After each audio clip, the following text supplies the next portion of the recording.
नमस्कार दोस्तों। तो बढ़ते बढ़ते हम आ गए हैं 9वें अध्याय पे हमारी 10वीं कक्षा के, जो कि है त्रिकोणमिति के कुछ अनुप्रयोग। ठीक है, इंग्लिश में बोले तो सम एप्लीकेशंस ऑफ ट्रिग्नोमेट्री। त्रिकोणमिति हम बहुत अच्छे से पढ़ चुके हैं पिछले वाले अध्याय में, याद है कि नहीं? भूल तो नहीं गए? ठीक है, तो याद होगा आपको त्रिकोणमिति बहुत अच्छे से। अगर नहीं याद है, किसी भी पॉइंट पे आके अगर आपको कंफ्यूजन लगता है कि भैया मुझे ये चीज याद नहीं आ रही है, तो बेझिझक पिछले वाले वीडियो पे चले जाइएगा और वापस से रिवाइंड कर लीजिएगा। ठीक है, यहाँ पे मैं कुछ कंसेप्ट जो है उसके बताऊंगी तो, लेकिन फिर भी हम जितना उसमें कवर किया था उतना इसमें नहीं कवर करेंगे। क्यों? इसमें हम एप्लीकेशन लगाएंगे उसके। ठीक है, तो इससे एक फायदा होगा क्या कि आपकी त्रिकोणमिति जो है ना वो बहुत अच्छे से यहाँ पे आके प्रैक्टिस हो जाएगी। ठीक है, आगे बात समझ में। आगे बढ़े, त्रिकोणमिति के कुछ अनुप्रयोग हम देखते हैं। भैया ये है किस बारे में? देखो, अक्सर बच्चे क्या कहते हैं, अक्सर बच्चे जब हम साइन कॉस टेन ये सारी चीजें पढ़ते हैं, थीटा फीटा, तो ये कहते हैं आखिर ये काम कहाँ आने वाले हैं, क्या मतलब है इन चीजों को पढ़ने का। अक्सर ये सवाल होता है, आपके दिमाग में आया था कि नहीं? मैंने पढ़ा था, मेरे दिमाग में भी आया था, ये क्या काम आएंगे, ये क्या करूंगी मैं इनको पढ़ के, सिर्फ 10th क्लास पास करने के लिए इतना क्यों करना पड़ता है। ठीक है, तो ये वाला चैप्टर जो है उन सारे सवालों का आपको जवाब देने वाला है कि भैया आखिर कहाँ काम आता है, किन लोगों को काम आता है। अब देखो, अगर आप अब आप बिल्कुल सॉफ्टवेयर की लाइन में चले जाते हो तो और जाहिर सी बात है आपको काम नहीं आएगा। लेकिन अगर आप जो है दूसरी चीजों में अगर आप जाते हैं, जैसे नेविगेशन में चले जाते हैं, या फिर आपको कहीं भूगोल से रिलेटेड कुछ निकालना है या कुछ भी इस तरीके की चीजें निकालना है, तो उसमें आपको त्रिकोणमिति बहुत ज्यादा काम आती है। क्या काम आती है ये हम देखते हैं। त्रिकोणमिति के परिचय में हमने देखा कि खगोलविद इसका प्रयोग पृथ्वी से ग्रहों और तारों की दूरियां परिकलित करने में भी यूज करते आए हैं। आ रही बात समझ में? पृथ्वी से तारों तक की इतनी इतनी दूरियां, अब क्या इंच टेप से थोड़ी ना नापने जाते होंगे, कोई तो टेक्निक होगी। ये है वो टेक्निक, इसके थ्रू वो निकालते हैं। ठीक है, तो अगर आप साइंटिस्ट बन जाते हैं या कुछ रिसर्चर बन जाते हैं, ठीक है, तो आपको बहुत काम आने वाला है भैया ये। ठीक है, त्रिकोणमिति का प्रयोग भूगोल और नौ चालन जो कि नेविगेशन में होता है, इसमें भी किया जाता है। त्रिकोणमिति के ज्ञान का उपयोग मानचित्र बनाने और देशांतर और अक्षांश के सापेक्ष एक द्वीप की स्थिति ज्ञात करने में भी किया जाता है। ठीक है, लैटिट्यूड लॉन्गिट्यूड है ना, और मानचित्र अगर हमको किसी का बनाना है तो उसमें भी ये बहुत काम आती है। इस अध्याय में हम यह देखेंगे कि किस प्रकार वास्तव में मापन किए बिना ही त्रिकोणमिति का प्रयोग विभिन्न वस्तुओं की ऊंचाइयां और दूरियां ज्ञात करने में किया जाता है। मैडम बात तो बहुत आगे हुई, करके बताओ। मतलब हमारा तो बहुत इंटरेस्ट आ रहा है इसमें कि कैसे कर लेते हैं हम, आखिर ये काम कैसे आता है। तो देखते हैं। देखो, उसके लिए हमको क्या है, दो चीजें थोड़ी सी ध्यान में रखनी पड़ेगी। हम क्या करेंगे, इस चैप्टर में सिर्फ 7 क्वेश्चन सॉल्व करने वाले हैं। ठीक है, उसमें आपको समझ आ जाएगा, सारी एप्लीकेशन आपको दिख जाएगी। लेकिन उनमें जो लगने वाले कंसेप्ट है उसको, जो कुछ तो हमारे ट्रिग्नोमेट्री में हम पढ़ चुके, त्रिकोणमिति वाला जो हमारा मेन चैप्टर था 8वां वाला, ठीक है, उसमें हमने कवर कर लिया था। लेकिन कुछ जो है जो एक्स्ट्रा यहाँ पे लगेंगे, सिर्फ 2 ही है, बहुत छोटे से सड़े से हैं। ठीक है, तो उनको बहुत अच्छे से हम समझ लेते हैं। क्या समझना है भैया कि देखो, जिस तरीके से आप यहाँ देख पा रहे हो कि ये कुछ एक चिमनी जैसा दिख रहा है ना, मतलब इसको क्या मान लो कि एक ऑब्जेक्ट है, समझ लो। कोई भी ऑब्जेक्ट हो सकता है, जैसे यहाँ चिमनी है, ऐसे यहाँ पे कोई बिल्डिंग हो सकती है, दीवार हो सकती है, कुछ भी हो सकता है। ठीक है, तो अगर ये है और मान लो कि मेरे को इसकी क्या नापनी है, हाइट नापनी है। ठीक है, तो अक्सर आपको क्या करोगे, आपको ऐसी हाइट नापने में आपको किसकी जरूरत पड़ेगी, आपको एक क्वेश्चन में दिया जाएगा एंगल ऑफ एलिवेशन। ठीक है, अब एंगल ऑफ एलिवेशन या फिर कहे तो उन्नयन कोण, ये क्या होता है। ठीक है, तो अगर ये यहाँ दिख रहा है आपको छोटा सा, यहाँ आपको एक छोटा सा बंदा दिख रहा होगा, ये रहा, देखो यहाँ आपको एक छोटा सा ये बंदा दिख रहा है ना। अब ये चिमनी तो बहुत बड़ी बढ़िया होती है, कुतुब मीनार है, ताजमहल है, ऐसे। अब मान लो कि मेरे जैसा या आपके जैसा कोई बंदा इसको, इसकी ऊंचाई जो सबसे टॉप वाली चीज है, इसको देख रहा है ना। मैं यहाँ खड़ी हूँ, अब मैं क्या देख रही हूँ, कुतुब मीनार की सबसे ऊंची चोटी, मतलब जो जहाँ पे वो खत्म हो रहा है ऊपर, मैं उसको देख रही हूँ। ठीक है, तो जमीन से, है ना, जमीन मतलब क्या, हमारा हॉरिजॉन्टल, है ना। जमीन मतलब क्या, हमारा हॉरिजॉन्टल। अगर मैं उसको हिंदी में क्या कहते हैं, क्षैतिज रेखा। ठीक है, तो ये तो मैं उसको देख रही हूँ और जमीन भी है ना। तो जमीन और उसके बीच का जो एंगल बन रहा है ना, कुतुब मीनार की हाइट का मैं देख रही हूँ और जमीन का जो एंगल बन रहा है, उसको हम क्या कहते हैं, एंगल ऑफ एलिवेशन या फिर उन्नयन कोण। ठीक है, ऐसे ही आप यहाँ देख सकते हो, यहाँ पे भी आपको क्लियरली दिखाया गया है। अगर मतलब मेरे करने में अगर आपको नहीं समझ आया तो आपको यहाँ दिखाया गया है कि ये बंदा देख रहा है चिमनी की इतनी चोटी को, और ये क्या है हमारी नीचे क्या है, हमारी धरती, जो कि क्या है, क्षैतिज रेखा। ठीक है। अब उसकी आंख के यहाँ पे ऐसी ऐसी पैरेलल उसको बना दी, तो उनके बीच का जो क्या है एंगल, जो कोण होता है वो क्या होता है, एंगल ऑफ एलिवेशन कहलाता है। ठीक है, तो आपको क्या दिया जाएगा, आपको सिर्फ एंगल ऑफ एलिवेशन दिया गया होगा। हम कैसे यूज करेंगे, अभी आप इतना याद रख लो कि एंगल ऑफ एलिवेशन क्या होता है। लाइन ऑफ साइट ये होती है, ठीक है, मतलब जो देखने वाली जो हमारी रेखा होती है, दृष्टि रेखा, उसको क्या बोलते हैं, दृष्टि रेखा। ये होती है हमारी क्षैतिज रेखा, और ये क्या है हमारा एंगल ऑफ एलिवेशन। ये कुछ भी ऑब्जेक्ट हो सकता है। आगे बात समझ में पढ़ लेते हैं। दृष्टि रेखा प्रेक्षक की आंख के उस वस्तु के बिंदु को मिलाने वाली रेखा है जिसे प्रेक्षक देखता है। ठीक, देखे गए बिंदु का उन्नयन कोण उस स्थिति में दृष्टि रेखा और क्षैतिज रेखा से बना कोण होता है, जबकि देखा जा रहा बिंदु क्षैतिज स्तर से ऊपर होता है, अर्थात वह स्थिति जबकि वस्तु को देखने के लिए हमें अपना सिर उठाना होता है। जब ऊपर देखना होता है ना, तो वो एंगल ऑफ एलिवेशन होता है। ठीक है, आगे बढ़ते हैं। अब देखो, मैंने आखिरी वाली पिछले में लाइन बोली थी कि जब हम ऊपर देख रहे होते हैं तो वो एंगल ऑफ एलिवेशन होता है। अब मान लो कि मैं ऊपर खड़ी हूँ और मैं किसी नीचे वाली चीज को देख रही हूँ, जैसे नदी में मैं देख रही हूँ, या फिर मेरे नीचे कोई सामान गिरा पड़ा है थोड़ी सी दूर में, उसको देख रही हूँ। देख लो आप यहाँ पर, है ना, ये जैसे कोई ऑब्जेक्ट पड़ा है और ये भैया अपने छत से बढ़िया टहल रहे हैं और ये यहाँ पर देख रहे हैं कि कोई सा ऑब्जेक्ट रखा है। तो उनसे जो सीधी लाइन एक जा रही है और एक लाइन जो है जिससे वो देख रहे हैं, है ना, उसके बीच का जो एंगल होता है, उसके बीच का जो कोण होता है, वो क्या होता है, एंगल ऑफ डिप्रेशन। ठीक है, इतना सा याद रखना है कि जब हम ऊपर देख रहे हैं तो हमारी जो देखने वाली रेखा उस चीज तक पहुंच रही है, और नीचे के बीच का जो कोण होता है वो एंगल ऑफ एलिवेशन या फिर उन्नयन कोण होता है।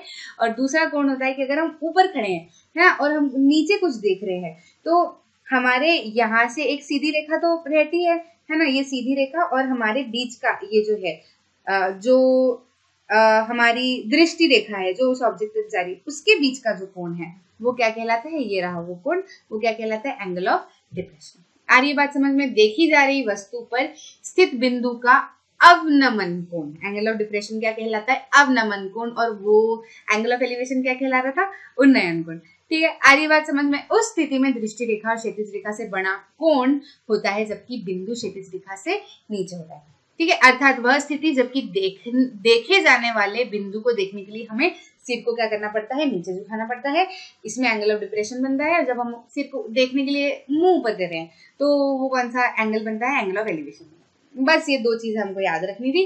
अब हम जो है सीधा क्या बोलते हैं, छलांग मारते हैं उदाहरण पे। भाई, धरती पर एक मीनार ऊर्ध्वाधर खड़ी है। ठीक है, धरती के एक बिंदु से जो मीनार के पाद बिंदु से कितना 15 मीटर दूर है, मीनार के शिखर का उन्नयन कोण 60 डिग्री है। तो हमको क्या करना है, मीनार की ऊंचाई ज्ञात करनी है। ठीक है, कर सकते हैं, बहुत आसान है। क्या बोल रहे हैं, धरती पर एक मीनार खड़ी है, तो धरती पर एक मीनार को खड़ा कर दिया जाए। मान लो कि ये मीनार है। अब यार शेप वेप नहीं बनाऊंगी, लाइन बना के बता देते हैं। ठीक है, ये उसको मान लो कि एक मीनार है। धरती के एक बिंदु से जो मीनार से कितना दूर है, 15 मीटर दूर है।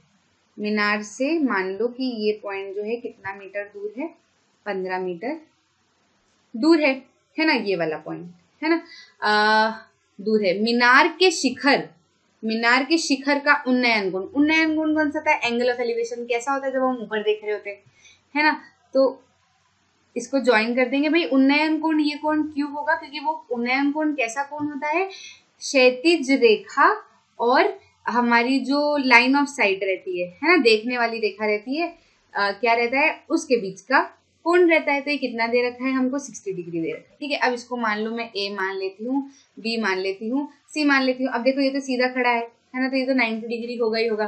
तो अब याद करो ट्रिग्नोमेट्री से याद करो, हमको क्या करना है, ये निकालना है ना, ये वाला हमको निकालना है। इसको मान लेते हैं हम x, ये मतलब हमको क्या करना है, मीनार की ऊंचाई ज्ञात करनी है, तो इसको हम मान लेते हैं मीनार की ऊंचाई को x। तो अब बताओ, अब ये सोचो, जरा सोचो कि साइन, कॉस, टेन, कॉट, सेक, है ना, कॉट, इनमें से हम कौन सा एक चुने जिससे क्या हो जाए कि हमारा ये x जो है ये निकल जाए। ठीक है, तो हमको क्या दिया गया है, आधार दिया है, और हमको क्या है, लंबाई निकालनी है। तो आधार और लंबाई तो या तो कॉट में आती है या टेन में आती है, कुछ भी लगा लो, 10 लगा लेते हैं, ज्यादा इजी रहेगा। आ रही बात समझ में। 10 क्या होता है, 10 का जो भी एंगल होता है, यहाँ 60 डिग्री एंगल है ना, तो वो क्या होता है, परपेंडिकुलर अपॉन बेस, हिंदी में बोले तो लंबाई अपॉन में आधार, है ना। तो इसका परपेंडिकुलर क्या है, हमारे ये वाले ट्राइंगल में परपेंडिकुलर क्या है हमारा x, है ना, AB है ना, दिख रहा है ना, अपॉन में आधार हमारा कितना है CB, जो कि क्या है 15 हमको दिया गया है। बस इसको यूज करके निकाल, भाई आप किसी और को भी यूज करके निकाल सकते थे, लेकिन हमारे पास में ये वाली लाइन तो है नहीं जो हम साइन या कॉस लगाए, हमारे को आधार दिया गया है तो हम फालतू दूसरे लफड़ों में क्या पढ़े, तो बस आसानी से हम लिख सकते हैं इसमें इन ट्राइंगल ABC इसमें क्या हो रहा है, अगर हम लगाते हैं 1060 डिग्री, तो 1060 डिग्री क्या होता है, लंबाई अपॉन में क्या आधार, जो कि होता है ये परपेंडिकुलर के लिए P, लंबाई को परपेंडिकुलर कहते हैं और आधार को क्या कहते हैं बेस, तो परपेंडिकुलर का P और बेस का B, ठीक है। अब 1060 कितना होता है, 1060 होता है, याद करो याद करो याद करो क्या होता है, वो आपको वैल्यूज तो याद करनी पड़ेगी, मैं यही बोल रही थी ना कि इसमें आके आपको रिवाइज हो जाएगी, ठीक है। तो 1060 होता है हमारा √3, अब इसमें लंबाई कितनी है x अपॉन में आधार कितना है हमारा 15, बस हमारा काम हो गया। 15√3 जो है हमारा मीटर क्या आया है x जो कि क्या है AB, ठीक है, ये आप देख सकते हो x जो है क्या हमारा AB है, और AB ही क्या है मीनार की ऊंचाई, तो हम आसानी से लिख सकते हैं कि मीनार की ऊंचाई कितनी है 15√3, ठीक है। यहाँ आया कि नहीं काम, है ना, बस आप ऐसा आसानी से बड़ी बड़ी मीनारों की आप ऊंचाई पता कर सकते हो कि नहीं कर सकते हो, ठीक है। ओके आगे बढ़े, भाई ये मीनार इस तरीके से दे रखा था हमको डायग्राम, कोई बात नहीं हमने बना लिया था, ठीक। आगे बढ़ते हैं, आगे हमको बताया जा रहा है एक बिजली मिस्त्री को एक 5 मीटर ऊंचे खंबे पर आ गई खराबी की मरम्मत करनी है, ठीक है। मरम्मत का काम करने के लिए उसे खंभ के शीर्ष से 1.3 मीटर नीचे एक बिंदु तक पहुंचना चाहती है। यहां तक पहुंचने के लिए प्रयुक्त सीढ़ी की लंबाई कितनी होनी चाहिए, जिससे कि क्षैतिज से 60 डिग्री के कोण से झुकने पर वह अप्रेक्षित स्थिति तक पहुंच जाए, ठीक है। और यह भी बताइए कि खंबे का पाद बिंदु कितनी दूरी से सीढ़ी के पाद बिंदु से होना चाहिए, ठीक। तो हमको क्या बताया गया है, इसको हम बहुत आसानी से समझ सकते हैं। हमको बोला गया है कि एक खंबा है, यहाँ देख भी लो, इसको मैं अगर सिंपल से बताऊं, देखो यहाँ आपको इमेजिन करके बताया गया है। अब इसको हम अगर लाइन रेखा से अगर हम बताएं तो बोला गया है कि एक खंबा है ना, ये खंबा है। अब बोल रहे हैं कि इस खंबे को बिजली का खंबा है तो इसकी मरम्मत करनी है, तो ये कितने मीटर का है, ये जो है हमारे कितने मीटर का है 1.5 मीटर का है ये पूरा खंबा, है ना। अब ये कह रहे हैं कि सीढ़ी जो है मरम्मत करने वाले को इस तरीके से लगानी है कि ऊंचाई से कितना नीचे हो वो 1.3 मीटर, ठीक है। अब यहाँ से कुछ ऐसे इस तरीके से उसको क्या लगानी है, ये सीढ़ी लगानी है, ठीक है। और ये क्या बता रहे हैं कि जो सीढ़ी का जो एंगल होगा वो कितना होगा, क्षैतिज से कितना होगा 60 डिग्री का कोण ये बनाएगा, ठीक। आगे बात आपको समझ में, ये 1.5 मीटर का नहीं है, 5 मीटर का है भैया, ठीक है, 5 मीटर का, सॉरी गलती हो गई, ठीक है, ये 5 मीटर का है और 1.3 मीटर का है ना। तो अब ये कह रहे हैं, अब अपन इसको नाम दे देते हैं ABC, इसको नाम दे दो ऊपर वाले को D, है ना, ये 2 पॉइंट है और ये BC, ठीक है। अब ये क्या कह रहे हैं कि आप पता लगाइए क्या कि ये वाला डिस्टेंस कितना होता है ना, ये यहाँ तक पहुंचने के लिए उपरोक्त सीढ़ी की लंबाई भी हमको निकालनी है, ये वाली लंबाई भी हमको निकालनी है और ये वाली लंबाई भी हमको निकालनी है, ठीक है भैया। तो है क्या हमारे पास में, अगर देखा जाए तो हमको तो किसी एक ही चीज की जरूरत है कुछ भी निकालने के लिए। तो हम अगर देखें हमको क्या लगेगा कि अगर हमको सीढ़ी की लंबाई निकालनी है ना, और ये तो हमको दिया ही गया नहीं है, हमको तो क्या दिया है, सिर्फ ये वाली लंबाई हम निकाल सकते हैं कैसे, पूरे में से अगर मैं इतने को माइनस कर दूं तो ये वाली लंबाई मेरी निकल जाएगी। 5 में से अगर 1.3 को मैं माइनस कर देती हूँ तो मैं इतनी लंबाई पता चल जाएगी ना, ए बी पता चल जाएगा ना। तो ए बी कितना हो जाएगा, ए बी जो है हमारा हो जाएगा DB माइनस DA, ठीक है, ये D है ना। तो DB कितना है, DB है हमारा 5 मीटर और DA कितना है 1.3, तो ये कितना हो जाएगा 3.7 मीटर, ठीक है। ए बी हमारा कितना हो जाएगा 3.7 मीटर, ठीक है। तो आसानी से हम इस तरीके से इस ट्राइंगल को बना सकते हैं ना कि ये कितना है 3.7 मीटर का है, ऊपर वाले को तो हटा ही दो। अब ये क्या है 60 डिग्री का एंगल बना रहे हैं, हमको ये डिस्टेंस निकालना है और ये डिस्टेंस निकालना है। तो हम क्या कर सकते हैं, पहले इसको निकाल लेते हैं। तो भैया हमको क्या है लंबाई दी गई है और हमको क्या ये हाइपोटेनियस दिख रहा है राइट ट्राइंगल का, है ना। तो बताओ लंबाई और हाइपोटेनियस का क्या बोलते हैं, कनेक्शन किसमें है, किसमें है, किसमें है, किसमें है, साइन वाले में। ठीक है, साइन वाले में होता है भैया। क्या साइन एंगल हमारा कितना है 60 डिग्री, अगर मैं लिखती हूँ तो परपेंडिकुलर अपॉन हाइपोटेनियस होता है। साइन 60 कितना होता है, साइन 60 बताओ, साइन 60 कितना हो जाता है हमारा, साइन 60 कितना होता है हमारा, √3/2 होता है ना। याद किया, याद आ गया, √3/2 होता है। अब परपेंडिकुलर कौन सा है भैया, ये रहा हमारा, क्या है परपेंडिकुलर हमारा, ए बी, है ना। ए बी अपॉन में हाइपोटेनस क्या है हमारी, लेडर हमको निकालनी है, ए सी। ठीक है, तो इसको मैं लिख सकती हूँ √3/2। ए बी कितना हमने निकाला 3.7, है ना। और ए सी क्या है, हमको लेडर जो हमारी सीढ़ी की हाइट हमको निकालनी है। ठीक है, तो सीढ़ी की हाइट ए सी मान लेते हैं। बस कुछ नहीं, ए सी को इधर ले जाओ और इसको इधर ले जाओ और इसको नीचे ले आओ, तो 3.7 × 2 अपॉन में क्या आ जाएगा, √3। तो ये मिलके जो हमारा आंसर आएगा वो आएगा 4.2 मीटर के समथिंग। ठीक है, तो हमको क्या मिली, सीढ़ी की लंबाई हमको मिल गई, कितनी मिल गई, 4.2 मीटर। अब हमको क्या निकालना है, ये निकालना है। तो ये तो हम कैसे भी निकाल सकते हैं, हमारे पास में हाइपोटेनियस भी है और परपेंडिकुलर भी है। ठीक है, बेस हमको चाहिए, तो या तो हाइपोटेनियस और बेस का बना लो या परपेंडिकुलर या बेस का बना लो, है ना। कुछ भी हम रिलेशन देखें, परपेंडिकुलर और बेस का रिलेशन हम देख लेते हैं।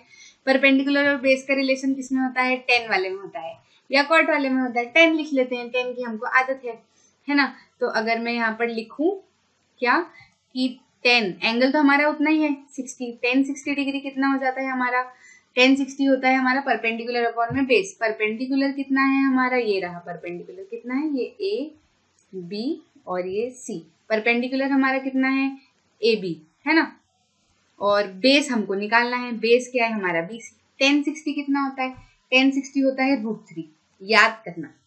ठीक है, ए बी हमने क्या निकाला 3.7 अपॉन में बी सी, बी सी हमको निकालना है। बस बी सी को ऐसे लिखो, ठीक है, यहाँ डब्बा बना देते हैं। बी सी को इधर ले जाओ और इसको लिखो 3.7 अपॉन में क्या, √3, जो कि हमारा आंसर आएगा करीब 2.14। अब कुछ बच्चे सोच रहे होंगे मैडम आप √3 यहाँ भी √3 है, कैसे वैल्यू निकाल रहे हो, तो √3 कितना होता है 1.73 समथिंग, है ना।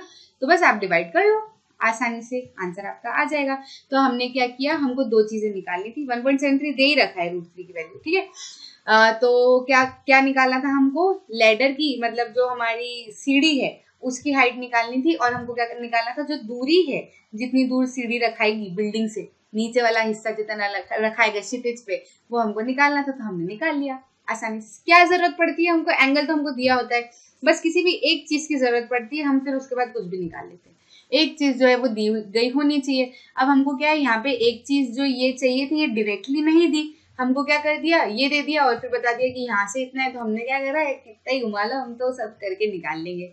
कितनी मेहनत करते हैं क्वेश्चन बनाने वाले, बताओ। चलो आगे बढ़ते हैं। आगे बढ़ते हैं और देखते हैं कि अगला सवाल हमारा क्या है। अगला सवाल हमारा है ये 1.5 मीटर लंबा एक प्रेक्षक एक चिमनी से कितना दूर है, 28.5 मीटर की दूरी पर है। उसकी आंखों से चिमनी के शिखर पर उन्नयन कोण कितना है, 45 डिग्री का है। चिमनी की ऊंचाई निकालिए। बहुत इजी है ये तो, अगर आप देखो इसको तो ये हमारा क्या है, वो एंगल ऑफ एलिवेशन जिसमें हमने समझा था ना, उन्नयन कोण सबसे पहले जो हमारा फिगर बना हुआ था, वैसे ही वाला बनेगी यहाँ पर इमेज। ठीक है, देखो ये आया हमारा बंदा आया यहाँ पर, है ना। कितने मीटर का बता रहे हैं, इसकी हाइट 1.5 मीटर की है, बहुत ही छोटा है। ठीक है, 1.5 मीटर का बताया है और क्या चिमनी बता रखी है, और उन्नयन कोण हमको कितना दिया हुआ है, 45 डिग्री। ठीक है, 45 डिग्री का हमको क्या दिया गया है, उन्नयन कोण। ठीक है, अब हमको क्या बोलना है, हमको चिमनी की ऊंचाई बतानी है ना। ये चिमनी की ऊंचाई हमको बतानी, मतलब हमको क्या करना है, ए बी निकालना है। देखो तो हमको क्या दे रखी है, दूरी दे रखी है और इसकी लंबाई दे रखी है ना। तो हाँ, क्या करें हमको ये 28.5 दे रखा है, तो देखो ये भी 28.5 होगा ना। तो ये एक दूसरे की क्या है, समांतर है ये तो, है ना। ये 28.5 हमको दिया हुआ है। ठीक है, बहुत आसानी से। अब देखो ये 1.5 का है इतना, तो ये लाइन दिख रही है, तो यहाँ से ये जो इतनी लाइन है ये भी 1.5 की हो जाएगी ना। कोई दिक्कत है नहीं है भाई, जाहिर सी बात है, आराम से हो जाएगी। तो इसको हम क्या मान लेते हैं, चिमनी के लिए हमको किसकी जरूरत पड़ेगी, सिर्फ इसकी जरूरत पड़ेगी, है ना। तो बस अगर हम ये निकाल लेते हैं तो उसमें क्या करेंगे, हम इसको जोड़ देंगे तो हमारी चिमनी की हाइट निकल जाएगी। अब इसको कैसे निकाले, बहुत ही आसान है। क्या भाई, हमको परपेंडिकुलर निकालना है, बेस हमको दिया हुआ है, तो सीधे 1045 वाला काम हमारा लगा लो। ठीक है, तो 1045 अगर हम लिखते हैं तो 1045 डिग्री 10 का कोई सा भी एंगल कितना होता है, परपेंडिकुलर अपॉन में बेस। 1045 कितना होता है, 1 होता है। ठीक है, परपेंडिकुलर क्या है हमारा, x है ना, ये रहा हमारा लंबाई, ये 90 डिग्री का एंगल बना रहा है ना। तो ये ट्राइंगल की बात कर रहे हैं हम, ADE है ना, यहाँ लिख देती हूँ मैं, इन ट्राइंगल ADE की बात हो रही है। ठीक है, तो ADE क्या है हमारा परपेंडिकुलर, भाई यहाँ पे एक बार ए हमारा परपेंडिकुलर, तो यहाँ पे एक बार ए लिख देती हूँ, x अगली स्टेप में लिख देंगे अपन में। बेस कितना है हमारा, DE, भाई जिनको भी कंफ्यूजन रहे तो दिक्कत ना है। ठीक है, 1 AE कितना हमने मान लिया, x मान लिया, DE हमने कितना निकाल लिया, 28.5। डी निकालने में कोई परेशानी तो नहीं आई, बस इसको ऊपर ले जाते हैं, 1 में 28.5 का मल्टीप्लाई करेंगे तो 28.5 मीटर ही आएगा। तो हमारी AE जो है वो हमारा कितना हो जाएगा, x जो है निकल के आया है, कितना हो गया 28.5। पर x जो है वो चिमनी की हाइट नहीं है, चिमनी की हाइट तो क्या है, AB है ना। तो AB किससे मिलके बना है, AE प्लस EB से, है ना। AE हमने निकाला, क्या था, x था, x कितना आया 28.5 प्लस EB कितना है, EB तो हमारा ये हमने इस बंदे की हाइट से निकाले ना कि ये दोनों बराबर होंगे, तो बस ये कितना आ गया 1.5। तो इन दोनों को प्लस करेंगे, 10 का 0 और ये कितना आ जाएगा 30.0 मीटर। मतलब हमारी चिमनी की हाइट जो है, AB की हाइट जो है वो पूरी कितनी आ गई, 30.0 मीटर। कितना आसान हो जाता है त्रिकोणमिति से सारी चीजें करना।